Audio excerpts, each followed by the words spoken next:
What could go wrong? Love the Brazilian. Have we talked about the NFL 22-year-olds and millionaires lately? In Vegas? How's that Raiders thing going? Is it good? They're getting a handle on it. Do you know why? Because, and I will tell you this, and this is a segue into this, is that of all the stadiums in the NFL, you've got, well, you don't have San Diego. Hold on. Cleared up here. Of all the stadiums, guess who has the best food in all of the stadiums in the NFL? Vegas. Vegas. Damn. So, in the light of Vegas, Kendrick Minton's here. He is from Joint Smoke. Don't get that wrong. Joint Smoke BBQ here in San Diego, and he's brought us some lunch. Buddy, I got to tell you, first of all, it smells fantastic. I have to ask you, how'd you get in the business? Does it? I mean, how do you get in the barbecue business? Because you know what? Where I'm sitting, you're retired. I mean, who doesn't want to do that? Get Well, you know, honestly, how it all started is growing up around it, of course, and being around it. But I never knew that was what I was going to do, right? You know what I mean? Until, speaking of Vegas. It's funny, me and Mike still don't know what we're doing. And speaking of Vegas, until me and my wife moved to Vegas back in 2005, and I had a lot of time on my hands. And all of a sudden, got a bunch of friends from Hawaii, all chefs, and we would stay up at, we wouldn't start partying until, say, 7 o'clock until 7. I want to hear, hold on, this is some music on. This sounds good. Yeah. I kind of feel like the weekend. Yeah, so we would start at 7 p.m. They get off work, and they all come over, and we just cook things and try different things. Wait a second. A bunch of friends got together and started cooking. Yes. And you said, this is what I'm doing for a living. That's a license to steal. Who doesn't want to have that life? Yeah. But didn't I know it at that point, though?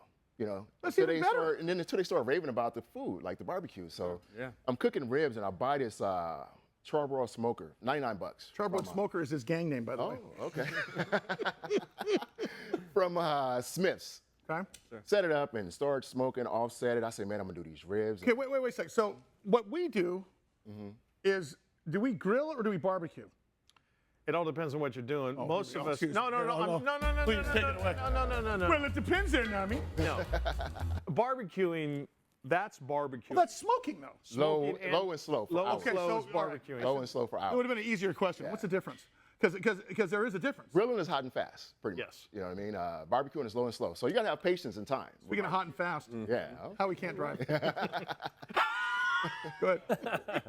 You gotta have patience and time with this, and that's what it became. You know, 7 hours and making a dry rub. 7 hours. Well, this is a 7-hour smoke right here. Okay. But brisket is my main point of interest. That I do. Talk about it. Okay, so and you're getting into Mike's area here because when you think about barbecue, okay, and I'm like, baby backs are my kryptonite, right? Are you barbecue at all? Love it. Okay. So, but if you've ever tried brisket, it's geez, Mike's tearing up.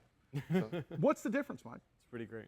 Well, is that tri-tip or brisket? This is short rib. Oh, it is. Short rib. He's talking dirty on the show. If you ever have beef bones, we call them beef bones in the barbecue world, right?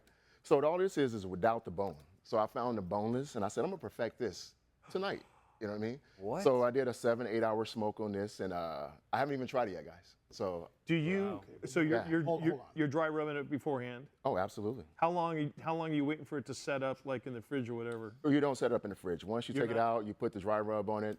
You got about an hour, Okay. hour and a half for it to come to room temp. Sure. You want to Okay, cook room beef temp.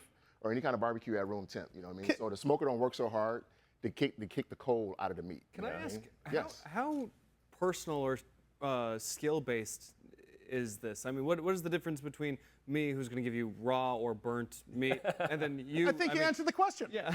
Time- No, because time you were and talking patience. before, and you said, you can't do this at scale. It's got to be very personal. So how Time about? and patience. Yeah. And you got to have a soul for it. You know what I mean? My soul I can't be on the phone was for more than built for 30 this, seconds. you know what I mean? I couldn't So- do it. And I didn't know it. You know what I mean? It's a gift that I didn't know until later on in life that I was able to start knowing about gifts that we've been like blessed with through religion of God or whatever. You know what I mean? And this is what it came Kendrick, down I got to. a question And for it comes to me naturally. Yeah. So you're a retail or do you have a shop? Don't have a shop, so I do all pop-ups.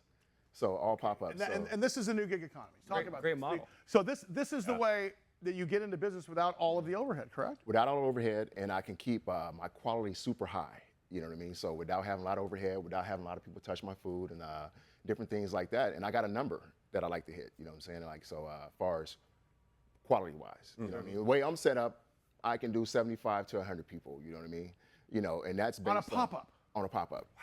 easily. Okay, wait a second. The smoker, are you towing a smoker everywhere you go? I'm touring a smoker, but I have a small smoker, you know what I mean, that I do right now, and that's what keep my quality levels high as far as to the numbers that I serve. So it truly is people at. small batch. I got a question for you. Scalability creates wealth.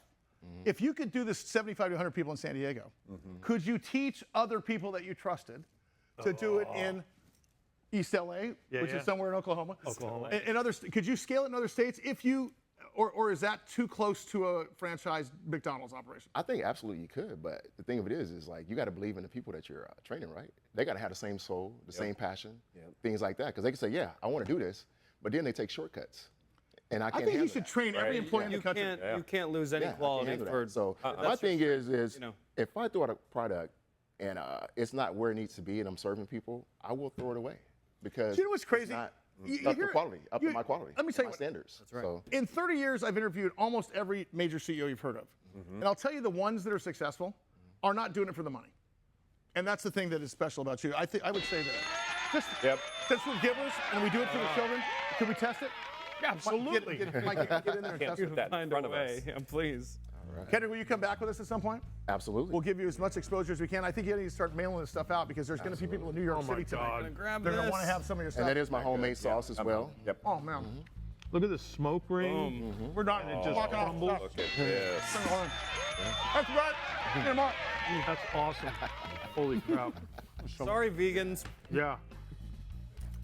We'll do tofu next week. Absolutely. Man, that's so good.